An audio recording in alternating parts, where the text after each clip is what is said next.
أعوذ بالله من الشيطان الرجيم بسم الله الرحمن الرحيم وبه نستعين إنه خير الناصر ومعين. We continue our session number 9 on resurrection and human journey, and it's 9th of February 2025.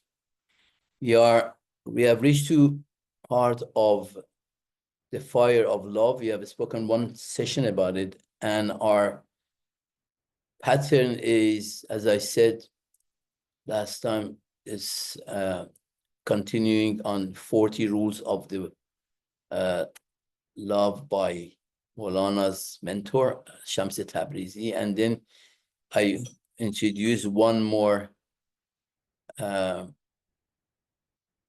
practice or exercise of how to cultivate love in the heart.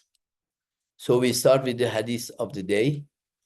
As you see, the hadith of the day is, I've chosen something again to be related to our discussion, which is man, Bismillah ar-Rahman ar-Rahim, man talabani wajadani, wa man wajadani arafani, wa man arafani ahabbani, wa man ahabbani ashagani.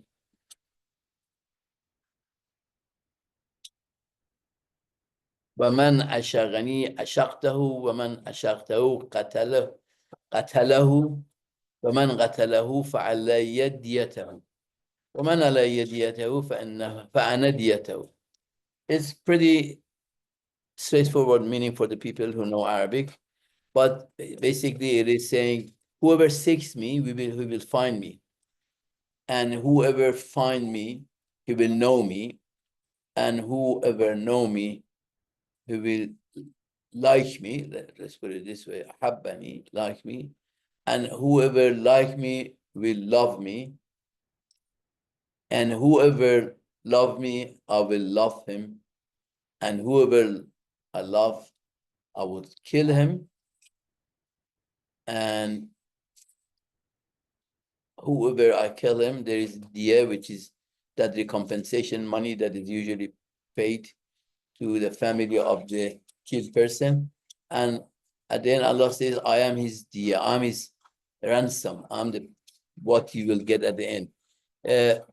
Basically, the first, if I want to go through the whole hadith in the explanation, it will take probably 3/4 up to the whole time of today. So I just quickly pass, and I only tell about probably the first part, which is whoever seeks me.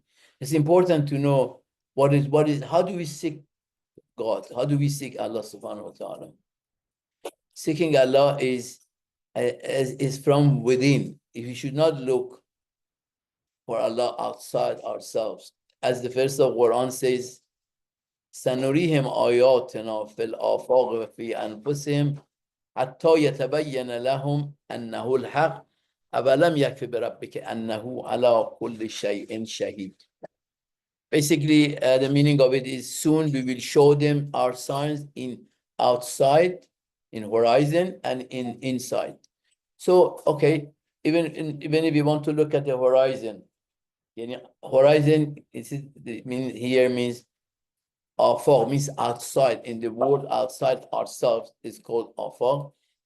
If you just go, I don't know if anyone can look at it different way. In the Quran, it says there are verses of Quran says those who look at the skies and look at the how the stars are moving around. That's one way of realizing there is a God behind this. That's afaqi, that's external seeking of God. And if you want, if people who have done biology, I think you have done biology, especially with some videos which are out these days with the improvement of the science and photography and video making and all this, you will see there is inside every cell, there is like a universe itself. So if you go to a cell of you look at through those clips, you don't have a choice, but as Daniel always tells me, you have no choice but to acknowledge that the God is even within your body, not only in the whole universe. And of course, we said in one of the rules last week, we said one of the rules was the whole God is in the whole particle of the whole creation. And then I spoke about holographic world.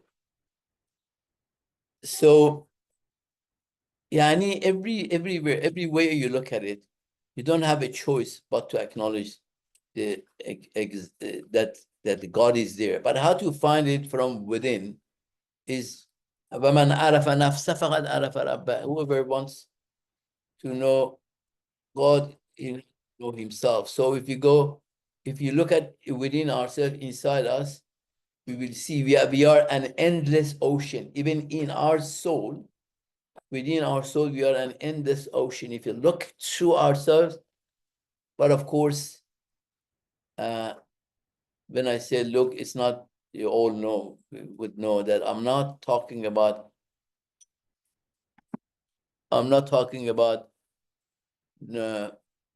by viewing ourselves, by looking at ourselves, by visual looking. It is when you contemplate inside you, when you can connect to your inner being, and outside of our inner being, externally, we have a lot of anxieties because our external being is dealing with the external life, is dealing with all those things which is happening in the life, is with the children, with the work, with all, and these are all the sources of anxiety, sources of restlessness.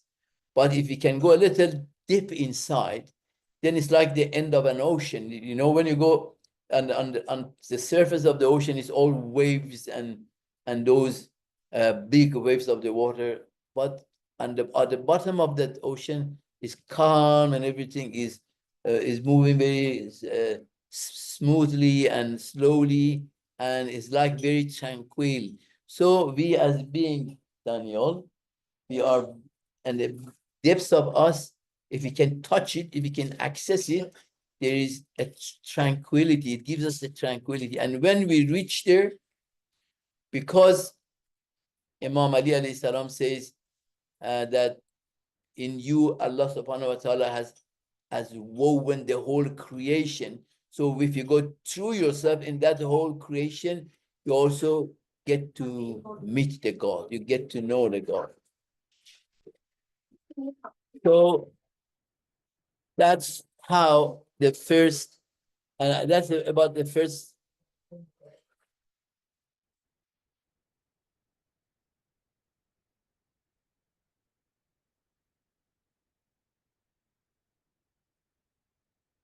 And what we discuss about at any topic, whether is about love or whether about other topic, it is not about.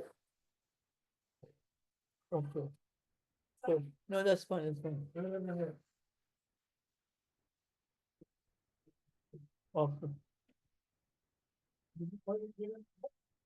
Don't bother him. Don't bother.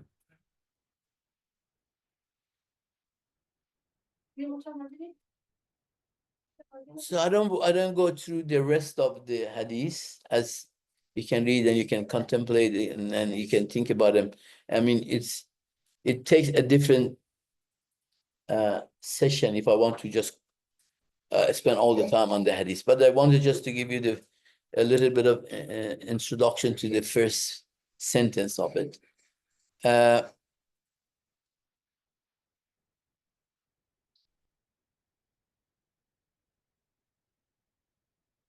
But I was reminded of something from Aghay Najabat, Marhum Aghay Tallah Najabat, that he was told about there is a program. Someone came and told him there's a program in TV. It's so good. One of his students, and he was telling it is so good. It's talk about Irfan and it's so beautifully spoken about Irfan. And that's where he said all of these Irfani lessons, all of these books of Irfan, all of these people that are introduced as people of Irfan, these are not going to help anything. Irfan or now in my talk, when I talk about love, it's something that we have to walk it. It's not about talking about it. It's about walking it. It is about, do you understand what I mean, Daniel, by walking it? And we have to feel it. It's not, okay, you have to learn it definitely, but in our daily life, we have to bring it into action and we have to practice it. That's why I have intentionally put in every session one exercise of how is either exercises or removing the obstacles for cultivation of love in ourselves. And I'm sure you're all much better than me in this matter, but nevertheless, I have to explain, I have to mention that to you. And the other thing which is important, very important, is whatever we do here in this world, the way our engine propels us, the way our engine works, the engine we make for ourselves is continuing barzakh. And if a person, if a person in this world does not create that engine, does not learn how to generate love for other beings, it's too late. It cannot, it's not that we can say, when I go to Barzakh, I will do it. No, it is to be made here. As this Paul, have you heard of Paulo Coelho, that Brazilian author? There's a Brazilian author, has got a very nice book. I've got it in the Farsi translation. It is Atiye Bartar, the higher or the better gift. It's very nice. He quotes something from Paulos, the Christian disciple, or one of the very important Christian figures. I don't remember whether he was disciple of the Jesus Christ alayhi salam, or he was after Jesus Christ, but he took over and he spread the Christianity. And he says, I read from him. He says, love never errs, never make mistakes, right? And as long as love exists, life does not go astray. Life does not go astray as long as there is love within the life. This is what Paul is the Paulus, reveals to us, that are the foundation of all creation. He says the foundation of all the creation is love. And we have that very hadith that kuntu kanzan makhfiyan fa'ahbabtu an u'raf. That is foundation of the creation. And if you look at anything in the creation, it has that attraction and absorption and association and all the things which comes from the love is governing the creation, the whole creation. Look at, for instance, to me, gravity is a manifestation of that love's attraction. To me, those turning the electrons around the nucleus is showing, or sort of emanating from that love with which Allah has created the whole creation. So كنت كنزا مخفيا فأحببت, يعني I like to know, or I love to be known. أحببت أن فأعرف, and I love to be known. So from that, the love of Allah to be known, the whole creation, and for Allah creation is kun fayakun. He made that, and then everything created, and the whole creation with all this is physical rules and laws was created in such a way that we can see electromagnetic force, we see strong nuclear, weak nuclear, and those forces of the physical creation. So yeah, this, and also another, yeah. So what I was telling is, if we are not able to make this love, exercising loving things and others and other people. When we die in Barzakh, we cannot make it. And as Coelho Paulo says, if you die, it's finished, as I just said from him. Let me go to the next.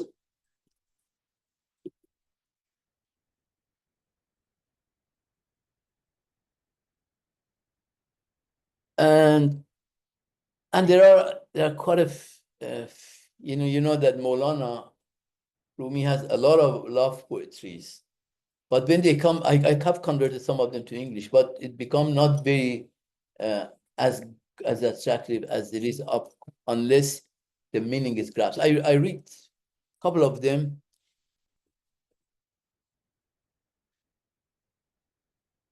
بی عشق نشاد و طرب افزون نشود.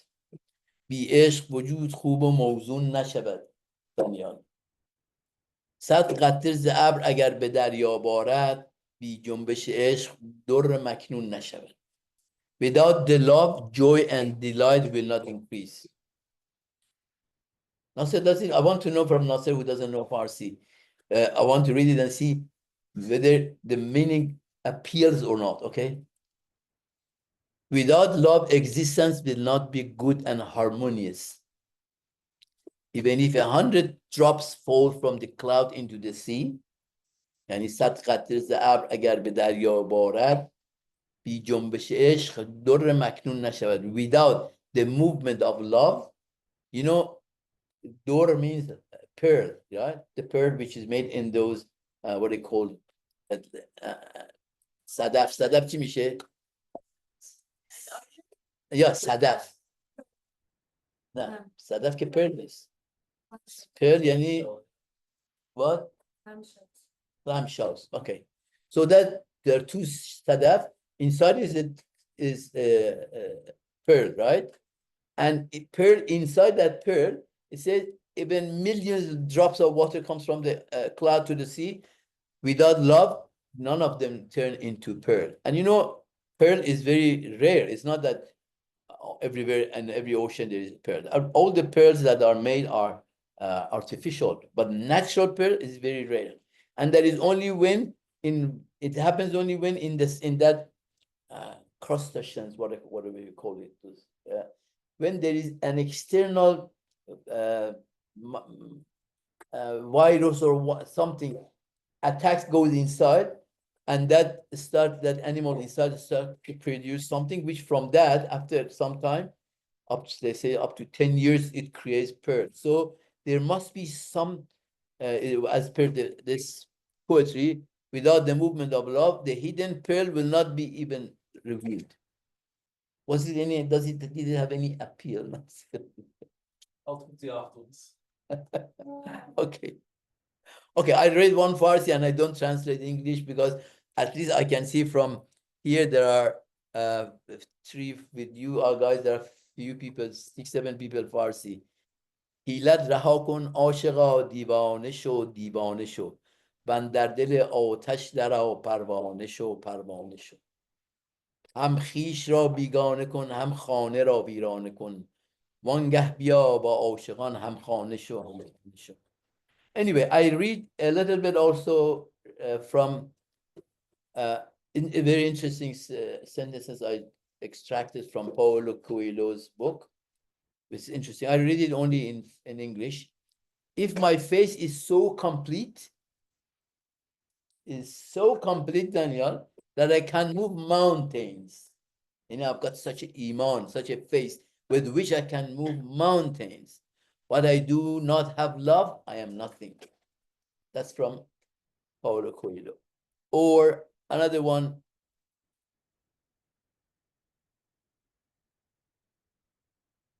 Let me choose because I've written quite a few. It says, if I speak in the tongue of men and of angels, if I speak with the tongue of men and angels, but and if I become angel, if it becomes so good, but do not have love, I am only a resounding gong. It's only a sound that I'm making. It's not valuable.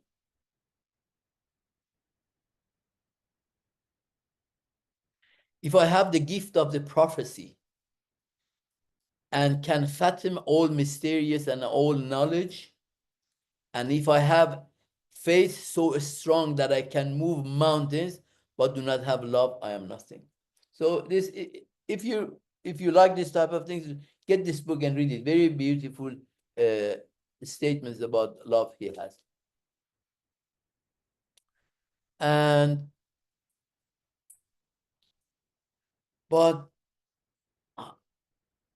we have to understand there is a long way. When I say long, I don't mean to make it look very difficult. I'm only telling you there is a process that to go to reach to that stage. It takes a lot of silence, because we have to open our ears to our with inner being. From outside, there is only a hoo-ha. There's only noises, and there's only parasites, right? There are only really parasites that come from outside. In all the good things that we hear outside, right? Including what I'm telling about love. It takes the interconnection within us, inside us. Okay, so I wanted to give a little bit of before I go to the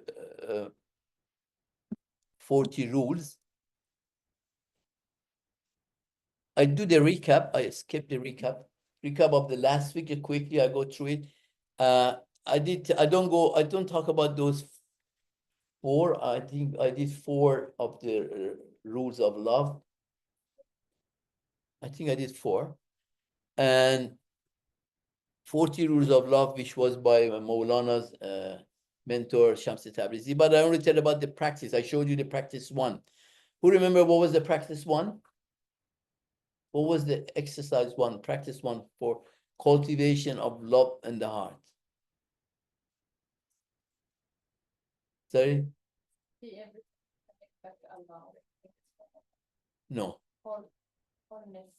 It could be, but no, it's not that. I did not say that under this topic. Okay, I'll tell you. The first practice under the to cultivate love is union within you. As I said, we are torn apart into 100 pieces in the daily life. We are scattered around everywhere. When we are sitting when you're sitting here, your mind might be with your, I don't know, class tomorrow, with your job tomorrow. Nasa should go and do your concrete work. He's thinking about those reports for concrete he has to make, and Daniel is thinking about his math class tomorrow, and I'm thinking about my gym tomorrow. And it's not only that we have got only 1 or 2 things. In the whole life, from children, they're important. I'm not saying, but what I'm telling, if we do not bring them under one umbrella and make a union within us, we cannot cultivate love. Don't think the love I'm talking about, although is not totally separate, but it's not the love you can you feel about your children, right? But let me here, it reminded me of to say something. Many people think, I know that misunderstanding, misperception, that many people think that love of God, when the moment is talked about love of divine, they think that means you should not love anything else. You should put aside your children, you should put aside your husband or wife, you should just put aside, but that is very misperception, because I've heard that from people, and that's one of the resistances, that in fact, thank you very much.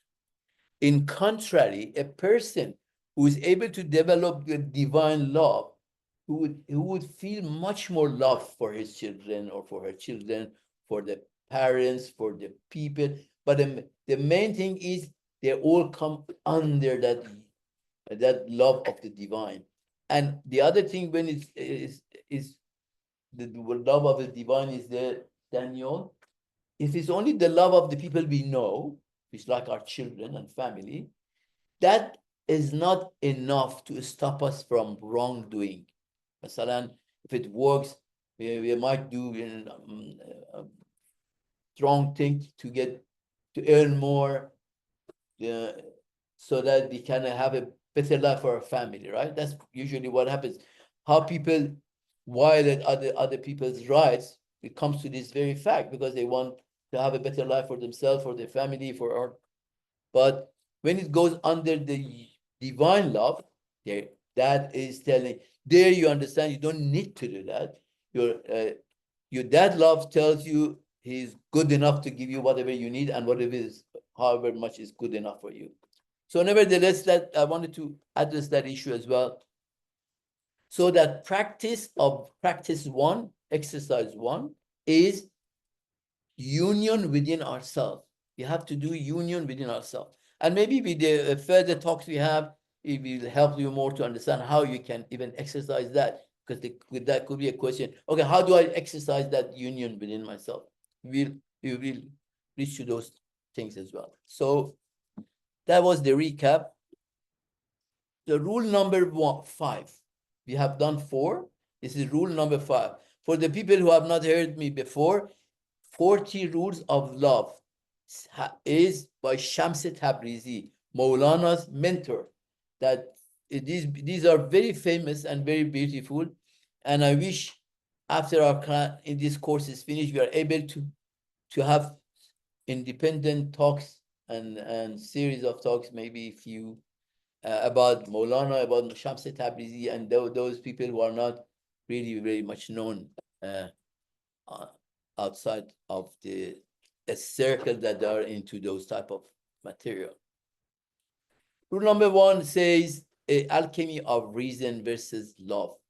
Basically, alchemy of reason is reason or intellect is very cautious being. It's a cautious being. It always cautions you. It always frightens you. Frightens not in a negative way. And it will tell you, calculate, everything is calculated. Don't go there. What are the risks? What are the chances I do this? What are the chances I do that? Right? And what if, even when it's, especially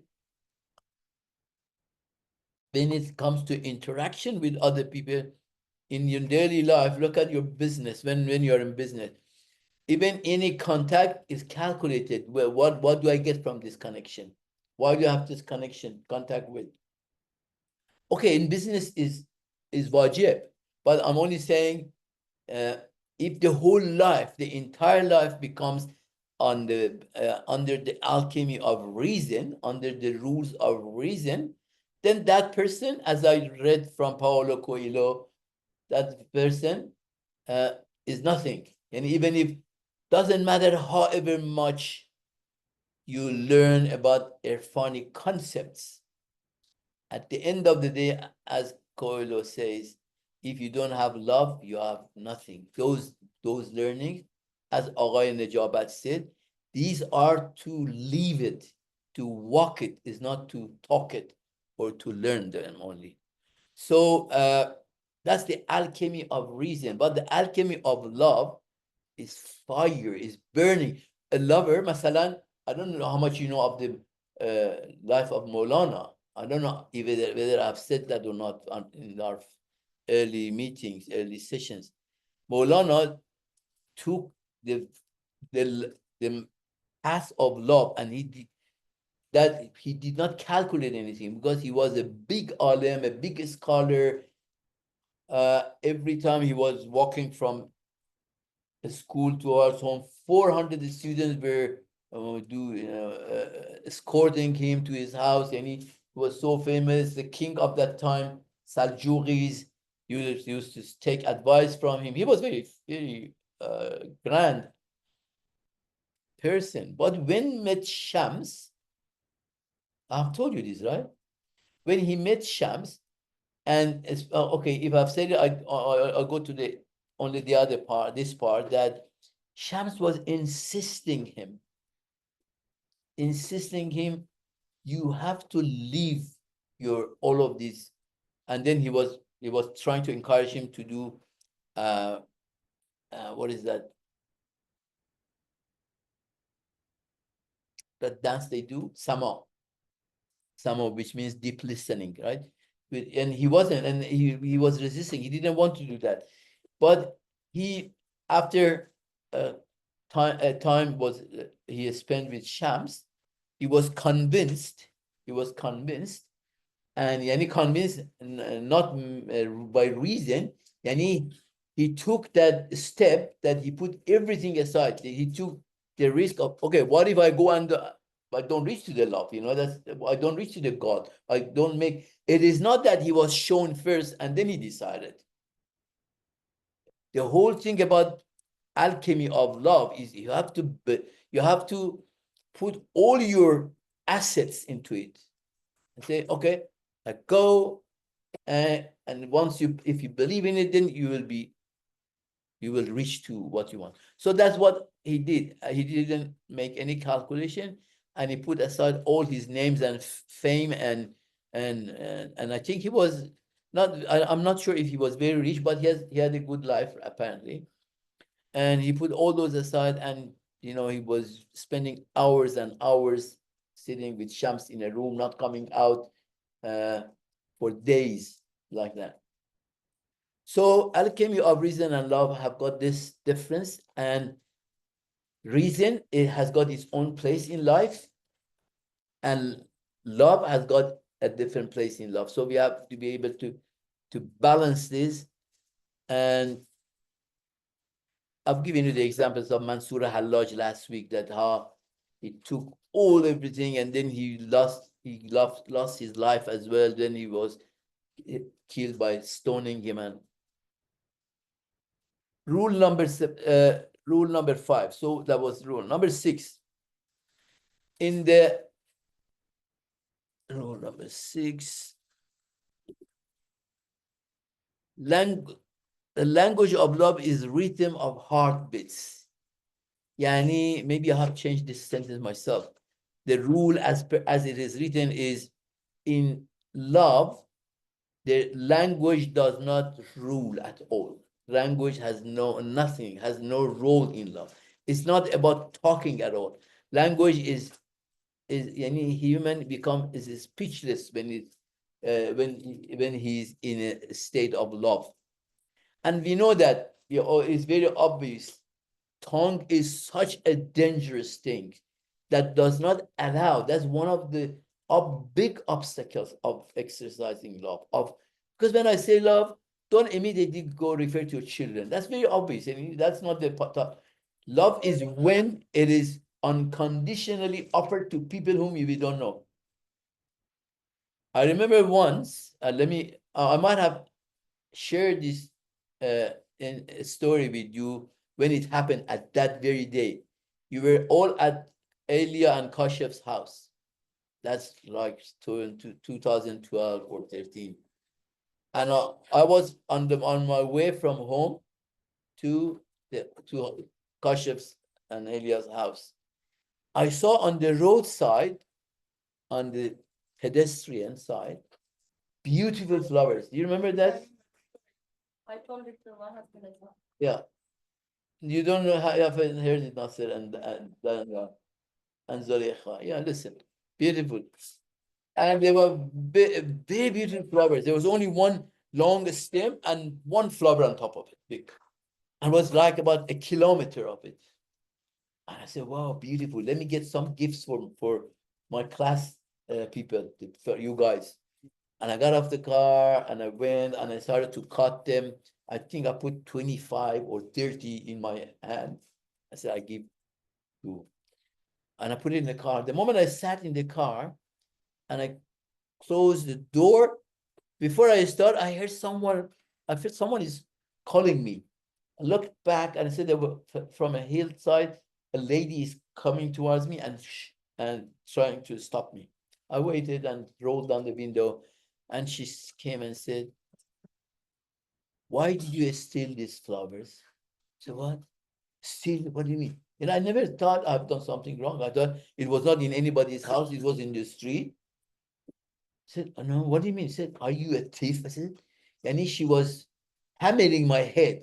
But she was talking very relaxed. She was not angry. She was not trying to insult me. I think she was trying to teach me something. And I said, No, what about it? What's wrong? Said, why did you take all these? Why did you cut all these flowers? I said, I'm going to a class. I was very honest and sincere and naive. I'm going to a class. I'm taking this for my students. Said, look at that. Look up to the hill. And I look up on the hill. There was a lady sitting.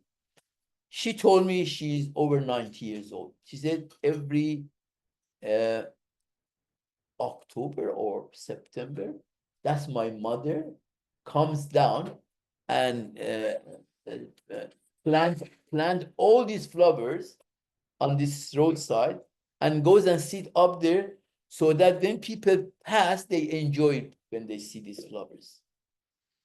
And I was so embarrassed. Yani, and then I said, oh, I never thought about it. I said, think about it. Why you never thought? Yani, constantly she was hammering my head. And I was so embarrassed. Anyway, so the point I'm making is that unconditional love, that lady had done something that never, she had, there was no chance anyone even tell her thank you. You know, the people were passing by. So when I talk about love, don't immediately go to your, especially I know about Nasser, when you go to your children and think, oh yes, I'm a lover, you know, I'm a good big lover. Right? That is good, but that is not what I'm talking. That is, we say in Farsi, that is shart lazim. That's lazim means essential, Yeah. but not coffee. It's not enough. Okay. So what I was telling you about language, what is the problem of language? And it should be, love comes with speechlessness. Language must drop. What does the language do? You know that all the problems arises from language. We talk to people, we hurt them. People talk to us, their language hurt our heart. Our heart, it creates grudge in our heart. We talk to people, we are not appreciative. We are talk to people, we sour at them. This language is the source of killing the love. So if people can practice less talk, can practice tolerance. That's not that's why we hear all these stories from, we have stories from many of Masumin, that the person comes and tells source that Imam, and Imam says very calmly, he says, if you are right, may Allah forgive me. If you are wrong, may Allah forgive you. So they had manifested those names of Allah in them, the names that, so they loved people. That's why Imam Hussein alayhi salam, while Shimr was sitting on his chest, he was still trying to salvage him, right? So the rule number 6 is the language of love is the rhythm of heart beating. And it goes only with how you can feel for people. You have creating empathy, creating feeling for other people, that especially the practice of this comes, you do things for people that do not see you, and you do not see them, and you do not, there is no chance for them to thank you. That's practices, and you will see it brings a big result. And oh, we are 8:45 already.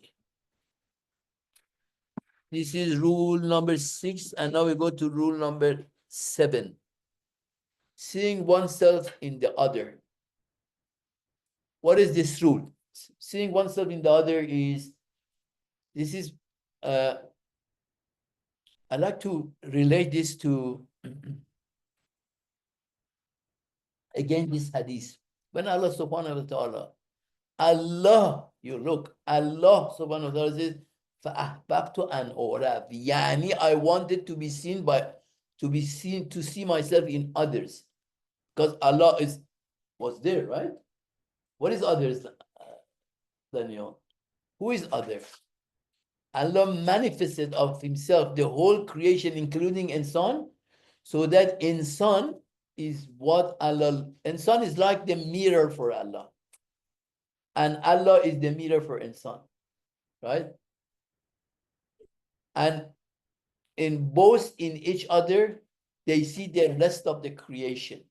So when Allah says, I wanted, yani means Malaysia, there is also a poetry, I don't remember the wording of it, some of the wording of it says دیده شدن با چشم غیر یعنی being seen by eyes of another, right? So this is very famous when Shams Tabrizi, many people, because Shams Tabrizi was traveling a lot, mentor of Maulana. He was traveling a lot. He was looking trying to find, there are some people were like that, like traveling just to find the people whom they could give them something. And many people saw Shams Tabrizi and tried to connect with him the way Maulana was connected. And he always told them, I can't see myself in you. I see in yourself someone else. So Shams was looking for someone who can see in himself in him. And that's what he said to Maulana. He said, you are the person. When Maulana asked him, why do you do all these things to me? He said, because you are the only one I can see myself in you.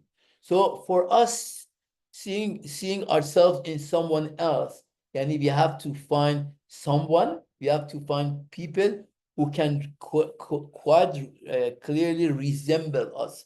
And of course, they must be very good people, right? That must be better people than us, so that we can see ourselves in them.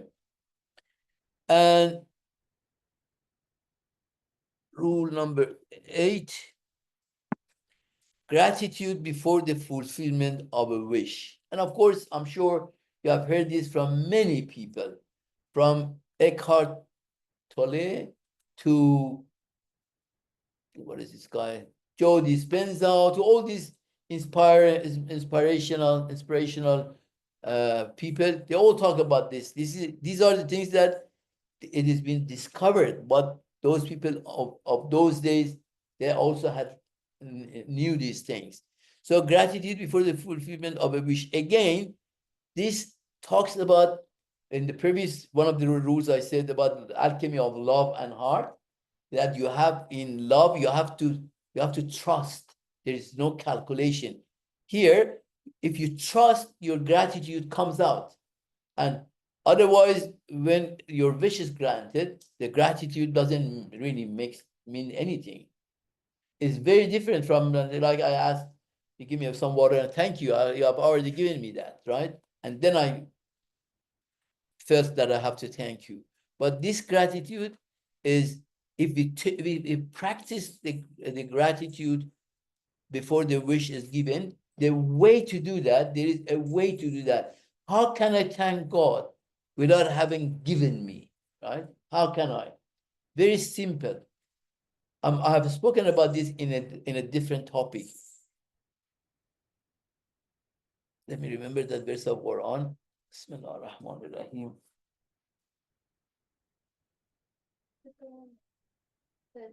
About dua, that's about dua. Call me, you shall be. Is called from. That is? Yeah.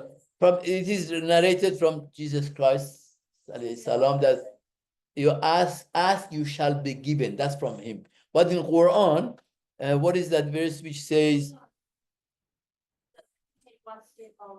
No. It says, the same meaning. It's the same meaning. Allah says, ask, you will be given. I don't remember that verse. You're grateful, your risk increases. Yeah, that's another verse. You're right. That's about increasing. That's about gratitude. But here, what I'm trying to say, I was trying to say how we can exercise being thankful without being granted. That is, trust in that verse of Quran, that we trust if we ask, Ud'uni astajib lakum. Ud'uni astajib lakum. Ask, you shall be, I will give it to you. If we have full trust in that, full trust, then we do not wait for gratitude. But then the question goes, okay, many times we do trust, it doesn't come, right? That is, you have to understand, the moment you ask, because verse of Quran, there is no condition in it. It is granted, but is in alam malakut. Whether we are able to bring it to alam mad, there's a different thing. So the moment Ud'uni, astajib is created. Astajib is alam ilah, comes to malakut.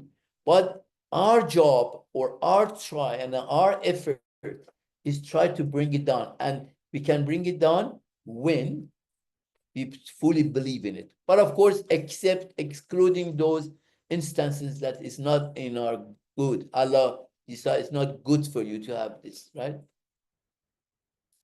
Anyway, so gratitude, that was the rule number 8. And rule number 9. Rule number 9 is, I think it was similar to one of the things that I said.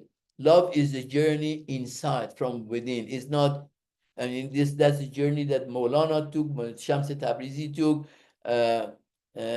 Mansour Hallaj took. All those started from inside themselves, so then they could reach to the state of the love. So anyway, I cut short on this and I go to last one, which is practice number 2 for cultivating love in the heart. What is the practice number? I have not written it here, so that I wanted you guys to guess what could it be. This is a rule. Duality is impossible. The rule of impossibility of duality, right? What it means is, because in us, what is in us is us and the God, right? God is in everyone. Us and the God.